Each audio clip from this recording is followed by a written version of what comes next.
Okay, I'm back. I don't know what happened to those gloves. I have 3 gloves that I usually am using at any one time because I'll pull off and explain something and reach for the nearest glove. This one is a new one I haven't used in a while. I'm going to get a thumb guard. Those of you that have carved with me know that I use a thumb guard that has a rubber tip. Let me show you what that looks like.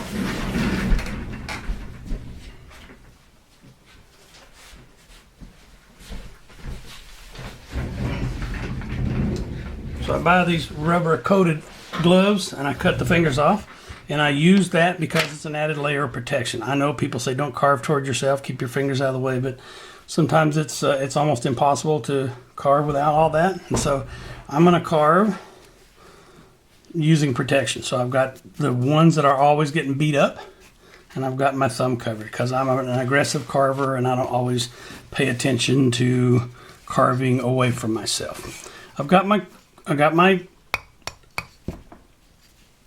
wood laid out. So the first step, I laid it out. That's step number 1. Step number 2 is do these notches. And so I'm going to take this knife. I'm using a flex cut 1.5 KN14, I think is what this one might be, the KN13. I don't know. It's the one I really enjoy because it fits my hand, not because it's any better than anything else. I found all carving tools to be about the same quality. They do a great job. I look for the ones that fit my hands, and this flex cut one does. I've got a couple others over here that I use from OCC and Helvey and Drake and whatever. But for general big hogging out stuff, I just use this one because it's a great blade, and it works for me primarily because it fits my hand. Straight in, ever how you have to do that, and I'm going to do it on the bottom because what I'm doing is notching the eyebrow. And if it doesn't go deep enough and you need it to go deeper, cut it again. Don't worry about it. Cut it out as many times as you need to. And the bottom of the nose. Don't you just love that sound of knife going through wood? It's just that shing, shing, shing. It's just a pleasing feeling. We just got back from vacation. I taught a class in Salem, and then we went on to the Oregon coast, and I got a lot of downtime and really enjoyed it, but I did a lot of carving on the beach as well. Anyway, step number 3, guess what? We're going to do it again. Same thing with the notches. Now, if you want to do those notches all at one time, go around and cut all those notches. But I'm just going to do them step by step. Not that you need to listen to me ramble on about carving and how much I enjoy it, but I do, and I'm going to do that. So if you don't want to watch me cut notches, feel free to fast forward the video. But it doesn't take that long to get these notches cut in. Number 1, always use safety. You notice my hand's way up here. My thumb is out of the line of the blade. And number 2, sharpen your tools. I couldn't tell you how many times I go to carving meetings, or I go to teach a class, or I go to carve with someone, and I look at them and they're struggling because their knives are not sharp. Very important for you to keep your tools tuned up. You don't want to jump in a car that's running poorly unless you're driving it to the repair shop. You don't want to fire up your chainsaw if the blade is dull. You don't want to run your dishwasher if there's something wrong with it. And you certainly shouldn't carve without sharp tools. Now, I realize not everybody has a Burke system or a Tormek or a Tom's, whatever. And not everybody knows how to sharpen their tools. My suggestion is, if you don't know, ask somebody to do it for you at the same time while they're explaining what they do and why they do. I had that conversation here just recently with someone who said, well, this carver, really famous, says you got to do it this way. And, you know, there's the whole argument between sharpening and honing. Sharpening is different than honing. Honing is removing the loose metal atoms that happen whenever you carve, because the edge of this blade is very, very thin. And if you know anything about metal, a metal is very malleable. So you can heat that metal up, beat it to a certain shape, and you get the shape you want. Well, This shape was done by grinding, and so the manufacturer ground this down to get a really thin blade edge at the end. But what that means is that metal forms in layers, and it's supported above and below and to each side, depending on the type of metal it is. When you carve, some of those metal atoms at the end are not supported completely around because they're hanging out by themselves. And as you carve, those metal atoms break off. They're still magnetically attached to their brothers, but what they do is they get shoved in between those layers, and they cause the blade to feel like it's not sharp. Honing, which is just simply going along the edge and on leather, laying it flat and dragging it away from the edge like that with some compound on the leather, it removes some of those metal atoms, or at least it moves them to this side when you do this side. Then you flip it over and do the other side, and it moves them back and forth, forms a burr or a wire edge. Those of you that have carved long enough, you know that. And so when you're honing, you're just removing the wire edge. When you're sharpening, you're removing metal, a lot of metal at a time. You should never have to sharpen unless something's wrong with your knife. Anyway, all right, step number 3. We've done the notches all the way around. Step number 3. We want to carve along the nose. And so I'm going to take a marker. I have my center line for the nose. Somewhere right here, I'm going to draw the nose right here. And so, excuse me, I'm hiccuping after lunch. There's my nose. Well, in order to do that, I'm going to draw that in. So I'm going to go around to every spot, and I'm going to draw my triangle. This nose is a triangle. Draw it bigger, draw it smaller, it's entirely up to you. But I want that nose to be big initially.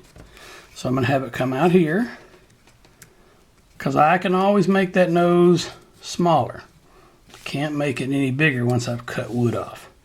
I mean, you can with glue and plasta wood or whatever they call it. But anyway, I'm just going to draw that nose, and then we're going to start to carve that in.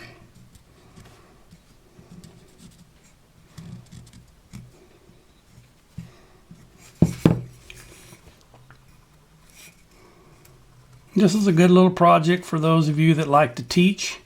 You can show beginning carvers how to lay out the face. You can teach a class in your own club meeting where you're showing beginners, you're showing others. Because I don't know how many times I get people, they just struggle with faces. And I guess I'm lucky. I started carving faces from the very beginning in Boy Scouts. Loved it, and have not stopped carving faces since then. It's my favorite thing to carve because it gives me a chance to carve expressions and to show the funny or scary or whatever side of life that's going on. And it allows me to have fun with it, because I've got all kinds of ideas of carvings that I'm never going to get around to because I'm just not going to live that long. And so I see a situation that I think is funny, and I want to immortalize that in wood. All right, so second step, sorry, I'm flopping all over the place. I should have included in there to draw the nose. So step 1, lay it out. Step 2, notch and draw the nose. Step 3, I'm going to take a gouge, and I don't want a really big one. I want a fairly, let's say I don't want a big one. I'm going to use a big one. This is a number 11, maybe a number 9. Anyway, it looks like that. It's got a round shape to it. Where am I at?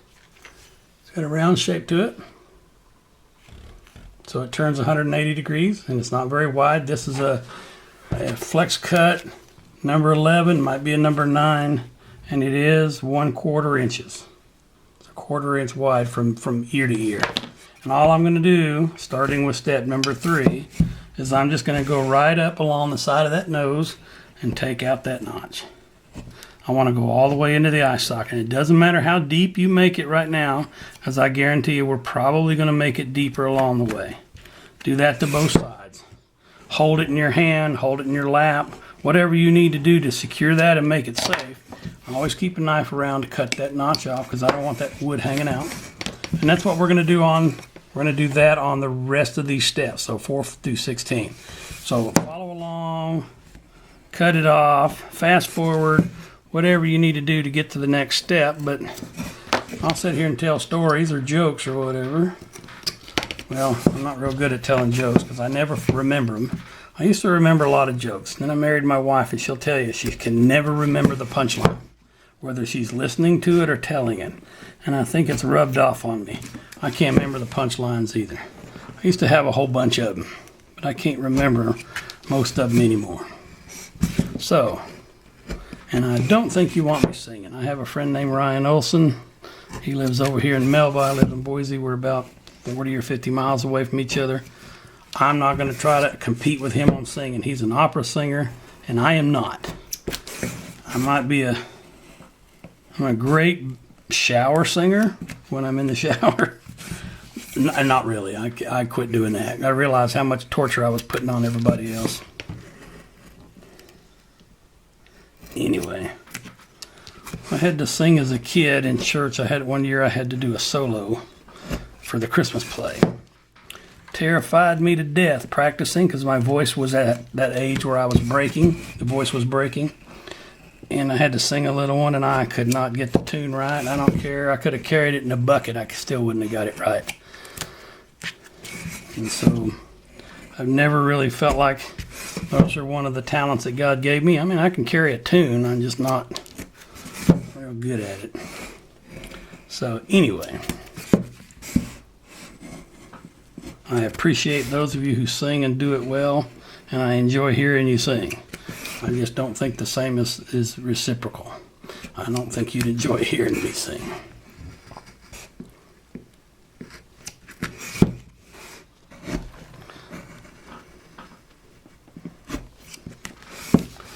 And so now we've got 16 of these carved right alongside the nose. Let me cut that off there.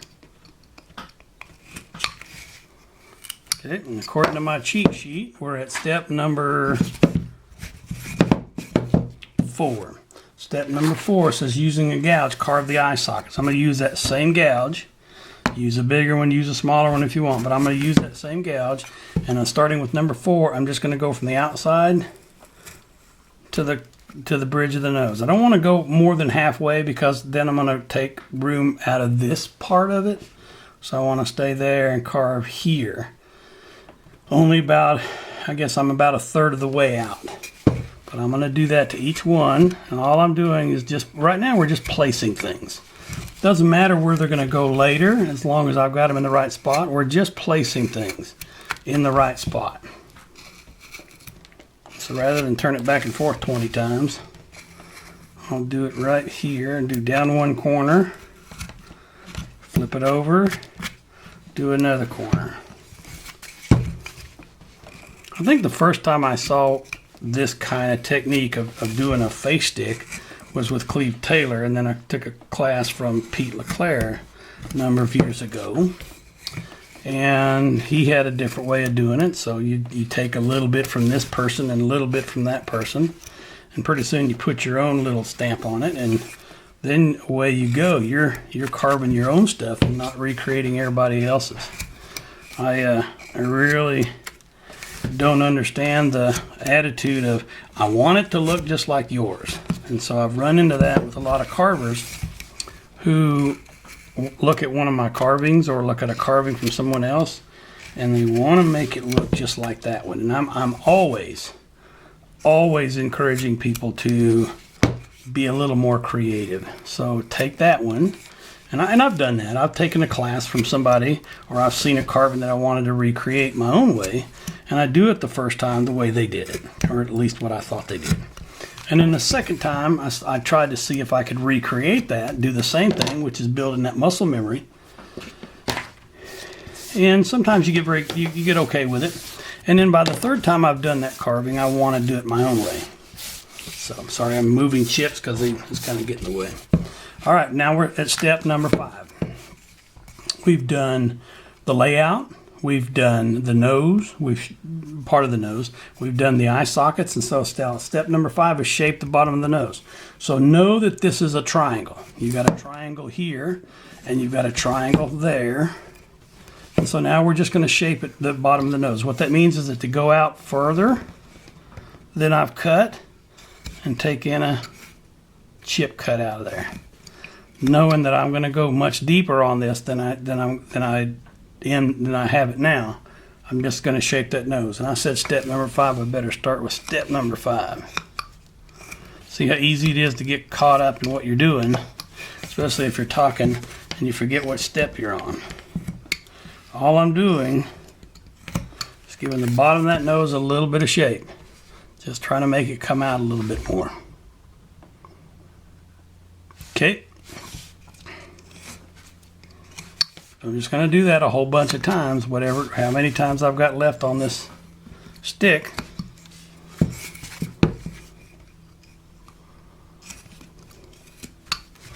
Just shaping that nose, trying to make it sure that it looks like a triangle when I'm done with it.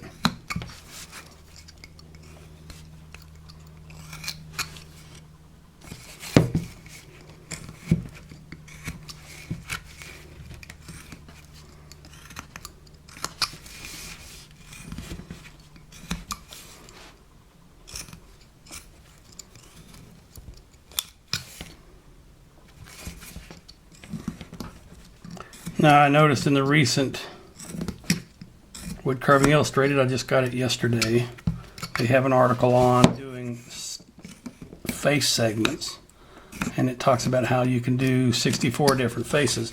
This is similar to that, but this is the beginning part of it. In order to do faces, you've got to know where everything goes. So in other words, you got to know a little bit of anatomy. Listen to someone who knows a lot about it, whatever these things are called. You know, nares, snot trough, wind flap, whatever the proper terminology is. I don't know. I know what a nares is, and it's the nostril part. I know what a nostril is. I know what an ear is. I don't know what that little thing at the middle of your ear, I don't know what that's called. I call it a wind flap because that's what I've heard other people call it, but it's I don't know, there's names for it. But anyway, everything on the face has a specific spot. You can exaggerate a little bit of those as a caricature carver, but everything has its own spot, and that's what you've got to realize when you're doing that. Okay, we've gone through step 1, 2, 3, 4, and 5. So I'm going to show you step number 6. Step number 6, we're going to carve a smile line. So when we look at faces, the smile line, what did I do with my other stick? The smile line starts above the nostril. So it really starts right here. So if your nostril is rounded there, that smile line starts right there, and on a man, it's pretty older man, it's pretty straightforward and pretty, I'm not sure what the word is I'm looking for, delineated. It's pretty pronounced in there, but it starts above the nostril. And as a caricature carver, we can do whatever we want to with it, but I like to start those above the nostril. So back to my pen, we're going to start with step number 6. And so my nostril is really, what I've noticed and what I like to put them at is about 1/3 from the bottom of the nose up to the bridge of the nose. And so somewhere about right here is about 1/3. So I'm going to put a couple little dots because that's where I'm going to start to do that. You bring those out as much as you want. You can lift them up like it's a smile. So you come up here a little bit more and it's a smile. I don't know if you can see that on the pencil, but you bring that up here and it's a little bit of a smile. You can certainly do everything you want. Right now we're learning how to do the face. And so for every one of those I'm going to draw, it doesn't have to be perfect, but I'm going to draw a smile line. And it's basically just coming off at an angle.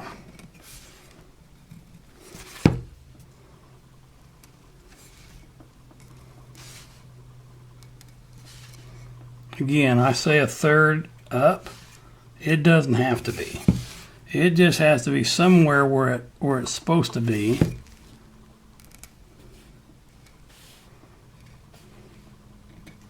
So you can know where to put it. Because this is going to determine where the cheekbones are, where the smile is. Okay. I do this with a knife, sorry. Most of my carving is done with a knife, not all of it. And so I like to do this with a knife, and then I'll come back and shape it later. But I'm just going to go right, not in the nose, but outside the nose. So if you determine that your nose is going to be right there, don't carve into the nose part. I'm going to carve from there out. Know that if you do carve into the nose, we can always take care of it. But I want to just go straight in, perpendicular, straight to the wood. In other words, my knife is perpendicular, straight up at 90 degrees.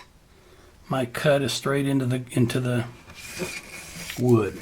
And so I'm going to have I'm going to cut out a triangle. Here's one leg of the triangle. Here's another leg of the triangle right here. And here's a third leg of the triangle. So I'm going to carve that triangle right there. I got a little line right there at the bottom of the nose. And then I'm going to carve up to that nostril. See that triangular chip there? You may leave a little bit of tailings back in there, but you can go back in there and clean those up. And all I've done is carve that smile line. Now I don't like the strong line here, and so what I'm going to do is lay the knife down a little flatter and just take off that line that I left, and it just makes that a little less pronounced. But we're going to do that on steps 6, 7, 8, 9, 10, 11, 12, 13, 14, 15, and 16. So one line, cut, and cut. Now this one's backward from that one because the other one I carved upside down, and this one I'm carving looking at it. And so it's not as deep because I'm going backwards. But I can come back and I can make that cut as many times as I need to. Lay it down, get that little fuzzies out of there. I can't tell you how many times to do everything you can to carve clean. And it's not always easy because way down in there your knife may not be able to get there. You're using too big a knife, it's too soft a wood, number of other reasons. But carve as clean as you can because then you have less cleanup.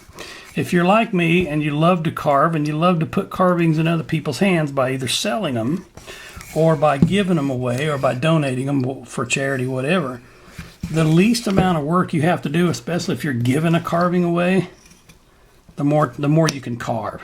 Or if you just like carving and having gifts for co-workers and family member, the little tips and tricks you learn along the way are better for you because it'll save you time. That's why these carving face study sticks are great, because you learn the shortcuts. You learn what you need to do. Now understand, this is a generic man's face. It's not, we're not going to smile on, we're not going to do a smiling on this one. We're not going to do frowns or anything like that. We're just going to carve and practice where things go on the face. So we'll know where the eyebrows go. We'll know what the ratio and proportions are. We'll know where the bottom of the nose is. We'll know where the eyes go. We'll know where the tear duct is. And so this is just practice. It's not going to be a perfect thing. We're not aiming for perfection. We're just trying to get practice. And so I've got a box of these laying over here where I've done them over the years, and some of them I do because I don't have anything else working on. I wanted to go carve with my friends and I didn't have anything to work on. So I brought a study stick, hoping that it'd get better, because I've given a few of them away to a new carver or loaned them out for somebody who wants to learn. So we're halfway done with that on our face stick. Again, I'm going to save myself a little time. I'm going to go through here and outline each one of these. My phone just went off for a minute and I don't have any idea why. Probably a notification from my Instagram feed. I get new people every day, and I like that because it means they're interested in what I'm doing, and I like that. I teach in a few places and I would love to teach more. If anybody wants to have me come and teach at your club meeting or wants to have me come to your event and teach, I'd love to. I like to think I'm a very good teacher. I've been teaching for a long time, and I've been teaching carving for quite a while, and I really like to think that my best skills are as a teacher rather than necessarily as a carver. Now, having said that, I think I do some pretty good carving sometimes, But I really enjoy the look on someone's face when you show them what they can do and help them achieve that goal of theirs, whether it's a Santa ornament or whether it's carving a bird, whatever that is. Not that I carve birds very much. We have an ongoing joke in our club. I call bird carving the dark side, you know, from Star Wars, because with the Force they can do anything they want. Well, these guys and girls who carve birds, they'll go into their workroom and with a rotary tool and a few files and rasps and some sandpaper, and next thing I know, I got a bird that's looking right at me. It looks just like it's about ready to leap off the block that they carved it on, and I have no idea what magic they use to do that, because I can't do it. I'm number one, I'm not interested in wildlife carving because there's so many people that are good at it. But I call it the dark side because I don't understand how they do it. It's magic to me, and so they laugh at my joke there. But I'm serious. I don't know how they do what they do. I don't have the patience for that, I guess is what I'm saying. Having said that, I sold bird carvings on Etsy, and I've donated a few. And when we do a demo at the fair or at Woodcraft, I'm sometimes carving birds. I carve owls and I carve pelicans. So when they say, you know, I can't say anything about the dark side, they're absolutely right. I can't say anything about it because I've done a lot of birds. But anyway, it's an art that is just fascinating. I was talking to my friend Doug, and he brought a mallard to an event that he and I were at, and somebody asked him how long it took him, and he said about 150 hours. And I'm thinking, wow, that's a long time. We have a very famous bird carver in our club named Ted Smith, and Ted will spend, you know, more than that on his carvings, and he's finished a few books and does a lot of carvings, and I swear when I see his stuff, it's like that bird is just going to jump right out of its perch and start flapping at me. But I'm fascinated by how they can take something like that and make it look so perfect, because it looks exactly like the bird itself, whether it's a gyrfalcon or a grebe or a mallard or even the decoys. We had Tom Matus come to our club here not too long ago. Tom's a famous decoy carver. He's done a lot, and he's written some books, and it's fascinating to look at the decoys that he's carving, because he and his apprentice named Justin, I can't remember Justin's last name, but just you look at what the work that they do, and you just go, how in the world did you do that? I don't have any idea. So I can't. But then Tom was at our meeting, and he looks at my caricature, and I'm doing a cowboy, and he says, I don't know how you see it in there. I can't do it. I can't see it in there like that. So I can see this. I can't see the birds in there. All right, where were we at? Step number 5. 6 is where we started. Number 7, flatten the chin and continue shaping the mouth mound. I want to do to 8, and then I'll split. We'll break it up into 2 videos, I hope. So I'm just going to take a little bit off of this. I don't want a lot, because I want to leave some room for the chin here, and I understand that I can't go down into this line. So all I'm going to do is take this really sharp corner and just trim it back a little bit, because that's the mouth mound. That's where we're going to put the mouth and the chin there. And so this step doesn't take that long to get that a little bit rounded. Again, we're doing like we always do in caricature carving. I never work in one spot alone.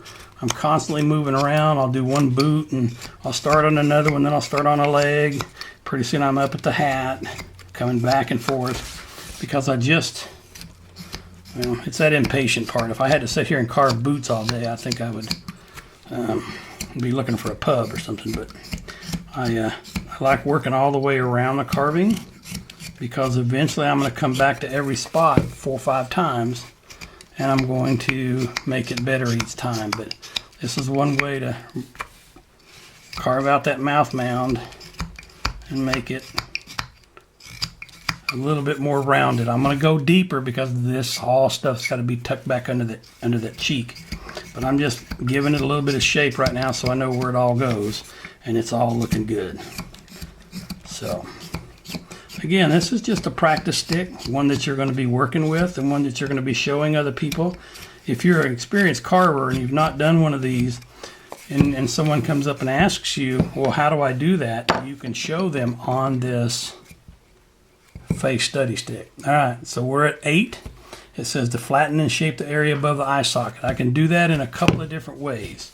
Starting with 8, I can come with a knife and do just like I did on the mouth mound and take some of that off between that upper line and the eye mound. I'm just removing so that when I get to number 10 here, I can then come in here and I can start putting in eyebrows and doing some detail. Okay, so we're at step number 8. We're doing. I got to watch where I drew those numbers. I guess if I carve them off, I could always come back and write them in. But I'm just going to shape that area above the eye socket.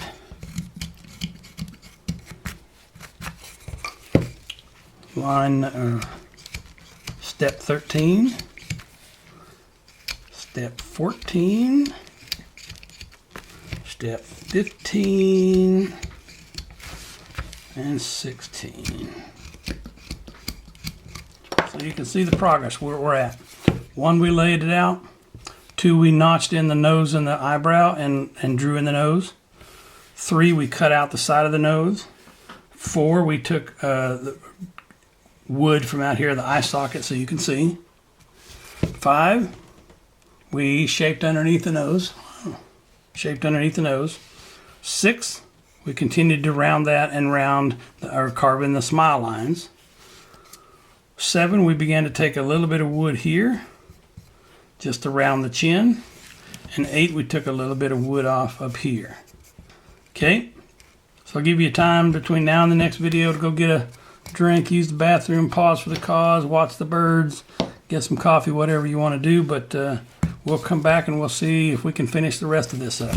I'll talk to you on the next video. Thanks for staying.